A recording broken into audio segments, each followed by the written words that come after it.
దేవీ భాగవతం మధు కైటబుల వధ. ఇలా చెబుతున్న సూతుడికి మునులు అడ్డం వచ్చి బ్రహ్మ విష్ణు మహేశ్వరులు సృష్టి స్థితి లయకారకులని, ఆ ముగ్గురిలో విష్ణువు ఉత్తముడని విన్నాం. అలాంటి విష్ణువును యోగనిద్ర ఆవహించినప్పుడు అతన్ని శక్తి తేజస్సు ఏమయ్యాయి? ఆదిశక్తికి ఇతన్ని మించిన శక్తి ఎలా కలిగింది? విష్ణువే కారణాలన్నిటికీ కారణమని విన్నాం. నువ్వు శక్తి మాత్రమే అని కారణాలకు కారణమంటున్నావు. నిజంగా ఏదో మాకు తెలియడం లేదు అన్నారు శక్తి స్వరూపం. దానికి సూతుడిలా అన్నాడు, మునులారా, మీరడిగిన దానికి సమాధానం శ్రద్ధగా వినండి. నారదుడు మొదలైన వారు అంతుచిక్కని శక్తి ప్రభావాన్ని అర్థం చేసుకోలేక విష్ణువే సర్వశక్తివంతుడని భ్రమపడ్డారు. అలాగే కొందరు శివుడే పరమదైవమని, మరికొందరు సూర్యుడని, మరికొందరు అగ్ని అని, ఇంకా కొందరు చంద్రుడని, ఇంద్రుడని, కొందరు ఏదో అని మాయలో పడి రకరకాలుగా అభిప్రాయపడతారు. ఎవరు ఏ ప్రమాణాలు చెప్పినా అన్ని ప్రమాణాలకు అతీతమైన పరాశక్తి మాత్రమే నిజమైన శక్తి. అది విష్ణువులో, శివుల్లో, సూర్యుల్లో, వాయువులో, అగ్నిలో కనబడుతూ ఉంటుంది. అలా శక్తి చేత మేల్కొనబడి విష్ణువు బ్రహ్మను చూసి, అబ్బాయి, నువ్వు తపస్సు కూడా మానేసి ఇలా ఎందుకు వచ్చావు? నీ బాధకు కారణమేమిటి అని అడిగాడు. ఇంకా నేను తపస్సు చేసుకోవడం కూడానా? నీ చెవుల నుంచి 2 రాక్షసులు మధుకైటబులు అనేవాళ్ళు పుట్టి నన్ను చంపుతామంటూ యుద్ధానికి పిలిచారు అన్నాడు బ్రహ్మ. దీనికే భయపడతావా? నేను ఎంతమంది రాక్షసులను చంపాను అని విష్ణువు అంటున్నంతలోనే ఆ రాక్షసులు వచ్చిపడి బ్రహ్మతో పారిపోయి వచ్చి, ఇక్కడ దాక్కున్నావా? మేం కనుక్కోలేమో అనుకున్నావా? నిన్ను ఇతను రక్షిస్తాడా? చచ్చేవాడివి నువ్వు ఒంటరిగా చావక ఇతన్ని తోడు చావమంటావా అని మీదకి వచ్చారు. విష్ణువు బ్రహ్మను తన వెనుక్కు రమ్మని రాక్షసులతో తెగ వదులుతున్నారు. మదమెక్కిందా? తొందరపడకండి, మీ మాట తీర్చుతాను అంటూ యుద్ధానికి సిద్ధపడ్డాడు. దేవి ఆకాశం నుంచి చూస్తుండగా విష్ణువు, మధుడు యుద్ధం ప్రారంభించారు. సముద్రం పొంగి పొరలా సాగింది. మధుడు అలసిపోవడం చూసి కైటబుడు విష్ణువుతో మల్లయుద్ధం ఆరంభించాడు. రాక్షసులిద్దరూ కలిసి పోట్లాడుతుంటే విష్ణువుకు క్రమంగా నీరసం వచ్చేసింది. అతనికి ఏం చేయాలో తోచలేదు. రాక్షసుల్ని ఎలా జయించాలి? తనకు దిక్కేది?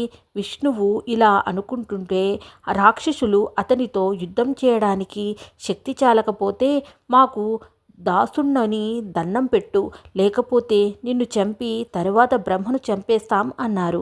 విష్ణువు సౌమ్యంగా వారితో అలసిపోయి వారిని వెనక్కు తిరిగిన వారిని, భయపడిన వారిని, యుద్ధంలో పడిపోయిన వారిని ఎదుర్కోవడం వీరధర్మం కాదు. అది అలా ఉంచి, మీరు 2 నేనేమో ఒకడినే. ఒక్క క్షణం విశ్రాంతి తీసుకుని యుద్ధం చేస్తాను. కొంచెం ఓర్చుకోండి. మీకు మాత్రం యుద్ధ ధర్మం తెలీదా అన్నాడు. సరే, విశ్రమించు, ఈలోగా మేము విశ్రమిస్తాం అన్నాడు రాక్షసులు. అప్పుడు విష్ణువు దివ్య దృష్టితో ఆ రాక్షసులు వరం పొందిన వారిని గ్రహించి, అనవసరంగా యుద్ధం చేస్తేనే వీరు స్వేచ్ఛామరణం వరంగా సంపాదించారు. వీరిని ఎలా చంపడం అని ఆందోళన పడసాగాడు. చివరకు అతను జగదంబను ధ్యానించాడు. తల్లి, నీ సహాయం లేకుండా నేను ఈ రాక్షసుల్ని చంపలేను. మీదు మిక్కిలి వాళ్లే నన్ను చంపేస్తారు. నువ్వే వీళ్లకు వరం ఇచ్చి ఉన్నావు. వీళ్ళు చచ్చే ఉపాయం కూడా నువ్వే చెప్పు తల్లి. దీనంగా వేడుకుంటున్న విష్ణువును చూసి దేవి చిరునవ్వు నవ్వి, ఆ రాక్షసుల మీద నా మాయ కప్పుతాను, వారిని జయించు అన్నది. రాక్షసులు విష్ణువుతో, ఓడిపోతానని ఎందుకు భయపడతావు? సూర్యులకు జయాపజయాలు రెండూ సంప్రాప్తమవుతాయి. నీ చేత ఎందరు రాక్షసులు ఓడింపబడ్డారు? ఎప్పుడూ జయమే కలుగుతుందా అని ఎత్తిపొడిచారు. మధు కైటబుల యుద్ధం. ఈ మాటకు విష్ణువు మండిపడి రాక్షసులతో తలపడి వాళ్లను పిడికిలితో పొడిచాడు. వాళ్ళు నెత్తురు కక్కుతూ విష్ణువును రొమ్ములో పొడిచారు. ఇలా ముష్టి యుద్ధం సాగింది. విష్ణువు సొమ్మసిల్లి రక్తం ఓడుతూ ఉన్న సమయంలో ఆకాశంలో దేవిని చూశాడు. అదే సమయంలో దేవి రాక్షసులపైన మన్మధుడి బాణాల లాంటి చూపులను ప్రసరించింది. ఆ దెబ్బలతో వారు యుద్ధం మాట మరచి మోహాపాసానికి చిక్కుపడ్డారు. ఆ స్థితిలో విష్ణువు ఆ రాక్షసులతో ఎంతమంది రాక్షసులైనను చూశాను గాని యుద్ధ విద్యలో మీతో సమానులను చూడలేదు. మీ యుద్ధ నైపుణ్యం చూసి నాకు చాలా సంతోషమైంది. మీ కోరిక ఏదైనా ఉంటే చెప్పండి, తీర్చుతాను అన్నాడు.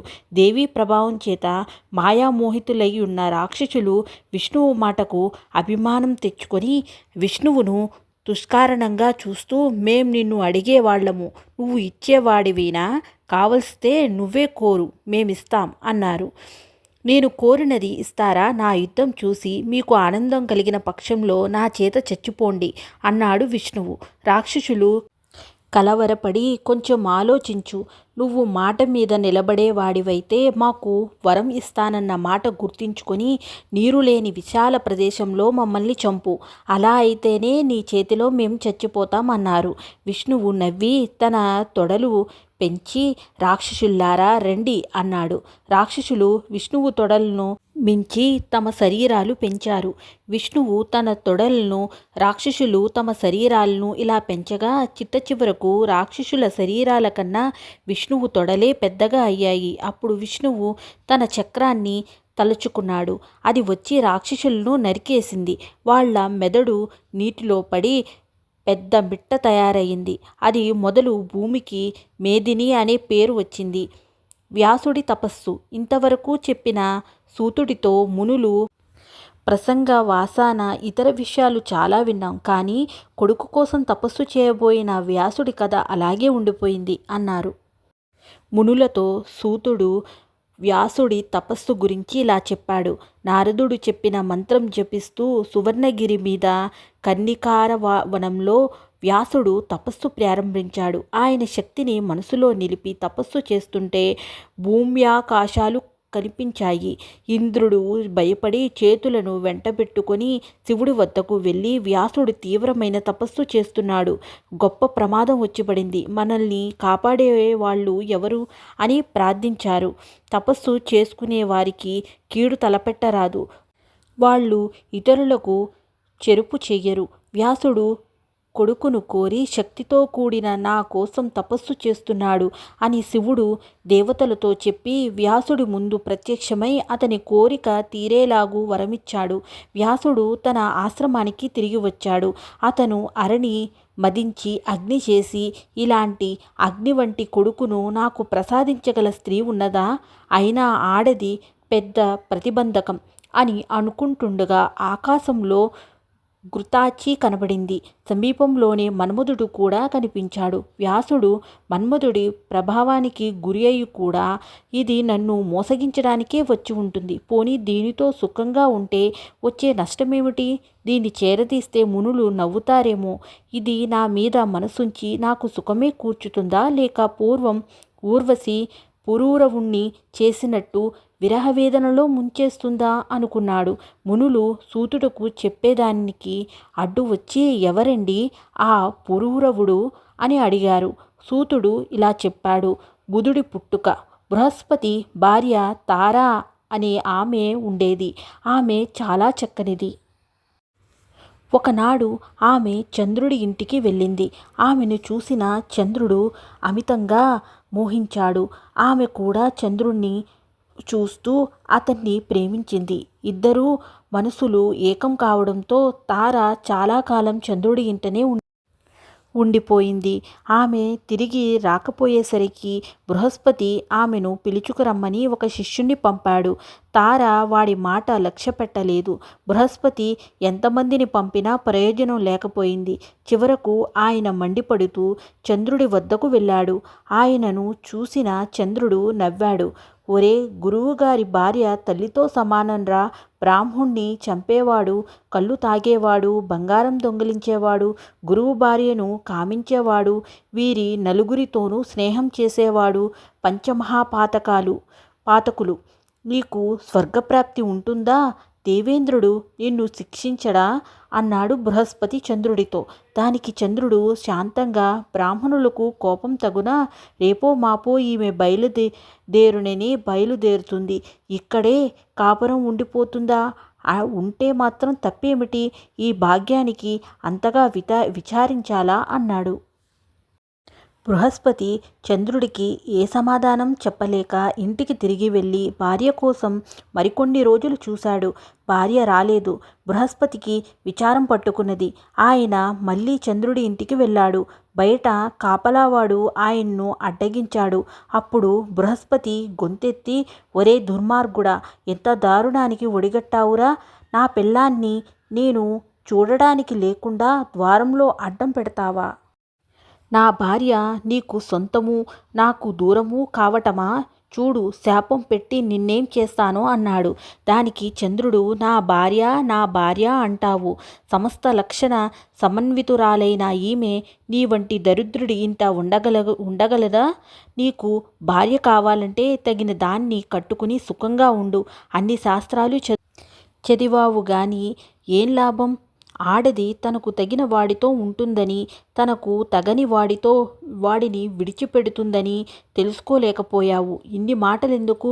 నేను తారను విడిచిపెట్టను. ఇక నువ్వు వెళ్ళు. అసూయతో నువ్వు పెట్టే శాపాలు నాకు తగలవు.